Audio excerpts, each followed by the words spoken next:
Dentro sì, fuori no, sto sicuro. Caldo, noi veniamo da montagna, dalla Carnia, siamo tornati ieri e indubbiamente è molto più caldo qui. Si sente la differenza. Si sente molto la differenza, sì. Eh sì, è caldo sì, anche troppo.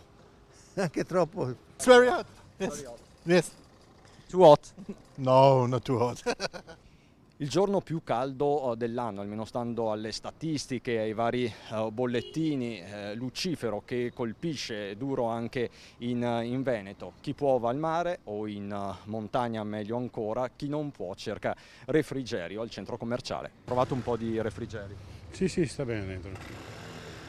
Sarebbe da rimanere là un po' di più. Sì, però si fa anche altre cose.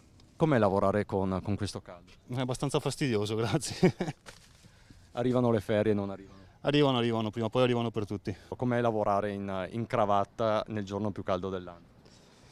Normale, cioè come tutti gli altri giorni, semplicemente è più faticoso, però comunque all'interno c'è aria condizionata, quindi si sta abbastanza bene. È sempre stato caldo, passa.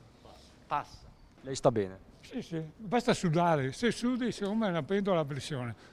Quando fa butti fuori, diciamo, la pressione, una pentola quando si apre la valvolina e butta fuori, non aumenta mai la temperatura interna. Questo è il suo segreto.